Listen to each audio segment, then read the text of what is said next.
دوستان عزیز سلام علیکم و رحمت الله. الحمدلله امروز ما توی داریم یک شاگرد فرزند دستیم. الحمدلله کاریا همش همینجا. اکای مسلم تریزات سپوسکایس هی چی گفتنی در روزی تو؟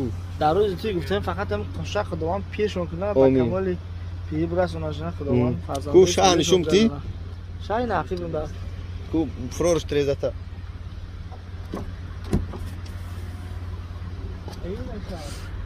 شهابی چی گفتنی؟ یازده یوتیوب میره تو کامپیوتر میاره که یوتیوب یک نوع میتین دعاگو باشه برادر عزیز. الحمدلله رفته شدیم خلاصه همین خیلی گپ چپ بسیار باز دوامش میمونم. چطور نمیگی تو منم ماشین یازده نکشم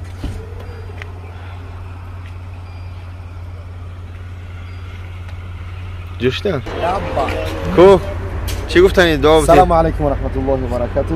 اولا از الله ذوالجلال میخوام که خداوند عزوجل این روزهای خرسندی را در این دو نوجوان هر روز زندگیش رو مثل این روزها خرسندی بگردانند، خوشبخت، سربلند، سعادتمند باشند و از تمام مشکلی های زندگی خداوند در حفظ امان خود نگه بدارد و هر پستی برندی که در زندگیشو پیدا می شود الله ذوالجلال صبر جمیل شوتید و از همه مهمترین و بهترین ایمان کامل و فرزندانی که در دین اسلام خدمت میکنند و خدمتگاری پدر و مادرشون باشند. السلام علیکم. خورجان برای پادپیچکامون یک سخن کرد فرما قره بیایم ماشاءالله.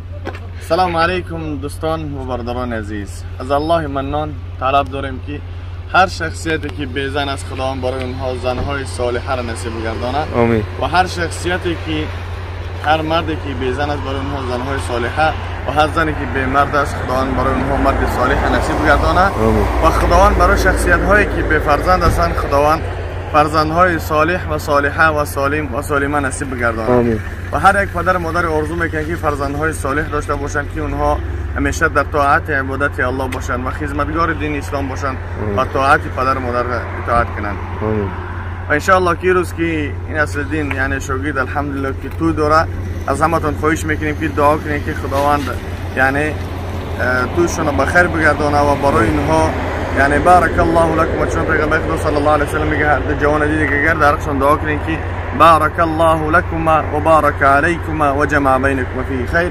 خداوند در هر این جوان برکت عطا بفرماید و فرزندهای صالح و صالحه را نصیب بگردانه. ان شاء الله که آرزوی هر یک شخص مسلمان همین است که فرزندهای صالح و صالحه نصیبشون بگردانه و سالم و سالمه. اکثریت مردمی که خطاگی دارن یعنی میگه خدای چی فرزند باشه بتم یعنی فرزند داشتم چی این ولیده نعوذ بالله. نه شما همیشه دعا کنید که بهترین چیزا نصیب گردانه. پیغمبر خدا صلی الله علیه و سلم میگه هر چیزی را دیدی یعنی طلب که از اون بهتر. وقتی دیدی که یک جوان قاری قرآن بود که الله برای ما فرزند گردون که از این بهتر باشه. ان شاء الله که امیدوار هستم که در حق این دو نوجوان دعا میکنیم که خداوند فرزندهای صالح و صالحه نصیبشون بگردونه و توشون بخیر باشه همیشه تا آخر یک جا باشه. آمین. فی امان الله. السلام علیکم. ماشاءالله. یک کامera چی مو اکاز مالی چی گفتنی؟ سلام علیکم و رحمت الله. محمد جان کاپوچینو من نمیخورم. کاپوچینو من نمیخورم.